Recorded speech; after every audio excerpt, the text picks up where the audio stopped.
Halo anak-anak, selamat pagi.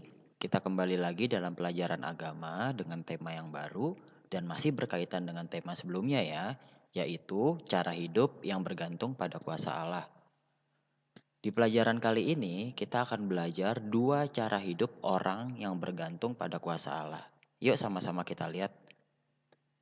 Bagian yang pertama, kita akan melihat bagaimana cara hidup yang disiplin. Hidup yang bergantung kepada Allah berarti taat melakukan kehendaknya.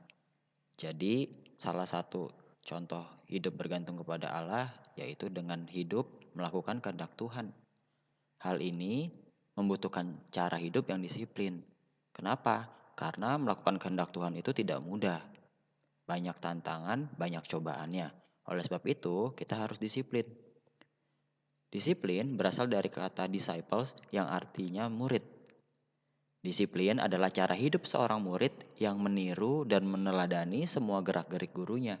Jadi, kata disiplin ini bisa kita praktekkan dalam kehidupan sehari-hari. Guru yang agung yang dapat kita contoh dalam hidup kita yaitu Tuhan Yesus.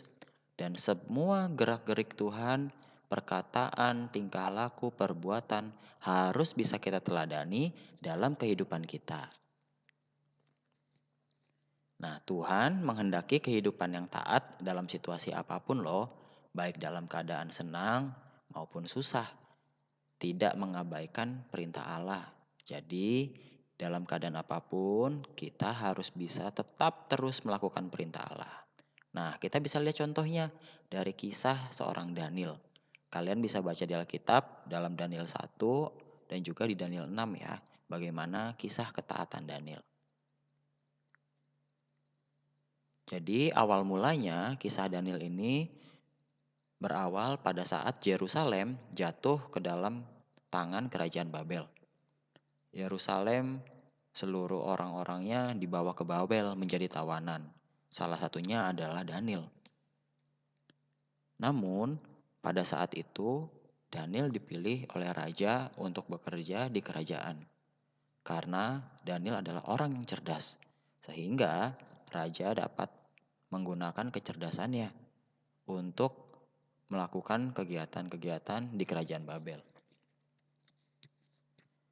Karena Daniel adalah salah satu pengerjanya raja, Daniel punya kesempatan yang berbeda dengan tawanan yang lain. Kesempatannya adalah ia dapat makan makanan yang dimakan oleh raja loh. Jadi kalian bisa tahu makanan raja itu kan pasti enak-enak, beda sama makanan tawanan. Nah, Daniel boleh makan makanan tersebut. Tapi ternyata Daniel tidak mau makan makanan raja. Karena dia tahu makanan raja itu sudah dipersembahkan kepada dewa-dewa yang ada di Babel. Oleh sebab itu, Daniel lebih memilih makan sayur dan buah serta minum air putih saja. Ini menunjukkan ketaatan Daniel kepada Tuhan bahwa dia nggak mau dicemari oleh makanan berhala. Selain itu, Daniel juga taat beribadah kepada Tuhan. Meskipun dia di Babel, tapi dia tetap setia berdoa kepada Tuhan. Ini yang dapat kita pelajari dari kisah Daniel mengenai kedisiplinan ya. Nah, sekarang kita mau lihat contoh sikap disiplin yang dapat kalian lakukan di sekolah contohnya apa sih? Yang pertama, kalian bisa disiplin menaati peraturan. Yang kedua, kalian bisa disiplin dalam tekun belajar. Yang ketiga, kalian bisa disiplin dalam mengerjakan tugas-tugas. Dan yang keempat, kalian bisa setia untuk melakukannya setiap hari. Ini adalah contoh sikap disiplin yang dapat kalian lakukan. Lalu manfaat sikap disiplin apa ya? Yang pertama, kalau kalian disiplin, pasti kalian akan diberkati oleh Tuhan. Sama seperti Daniel. Karena Daniel disiplin, Tuhan memberkatinya dengan luar biasa. Kalian juga tahu kisah Yusuf. Yusuf disiplin dalam bekerja dan Tuhan memberkati Yusuf meskipun dia dibuang sebagai budak.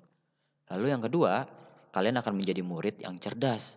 Sudah pasti kalau kalian disiplin dalam belajar, pasti kalian akan menjadi murid yang cerdas. Yang ketiga, selain menjadi murid yang cerdas, kalian akan berprestasi di sekolah. Jadi kalian pasti akan mendapatkan ranking pastinya kalau kalian punya sikap disiplin yang baik. Dan yang keempat, kalian akan disenangi oleh teman, guru, bahkan orang tua kalian semakin sayang. Terlebih Tuhan loh, Tuhan makin sayang sama kalian. Cara hidup yang kedua, yaitu adalah cara hidup yang bertanggung jawab.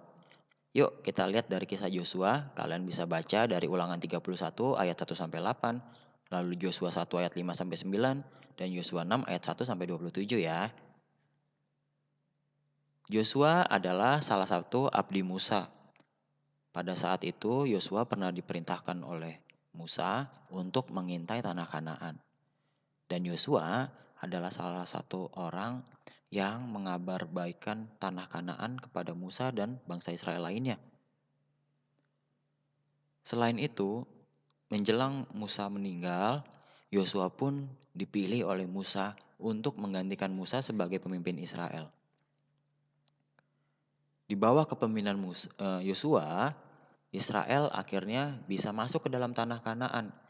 Ia bisa mengalahkan berbagai musuh-musuhnya, termasuk menghancurkan tembok yang sangat terkenal yaitu tembok Yeriko. Dan Yosua dipandang sebagai pemimpin Israel yang luar biasa hebat karena dia bertanggung jawab atas setiap tugas yang sudah diberikan, baik oleh Musa dan juga tugas yang diberikan oleh Tuhan. Nah, contoh sikap bertanggung jawab apa yang dapat kalian lakukan? Yang pertama, kalian dapat menyerahkan tugas tepat waktu. Yang kedua, kalian dapat mengikuti ujian dengan jujur. Jadi, nggak boleh nyontek ya. Yang ketiga, kalian dapat menaati setiap perintah Tuhan dengan penuh tanggung jawab. Dan masih banyak contoh yang lainnya. Jadi, kalian bisa menilai sendiri bagaimana apakah kalian sudah memiliki sikap bertanggung jawab apa belum. Jadi, demikian pembelajaran kita pada bab cara hidup orang yang bergantung kepada Allah. Nah, saya harapkan kalian bisa mempraktekannya dalam kehidupan kalian ya. Kalian mulai disiplin dalam belajar dan juga bertanggung jawab di dalam melakukan setiap tugas kegiatan apapun yang sudah Tuhan percayakan kepada kalian. Oke, selamat belajar. Tuhan Yesus memberkati.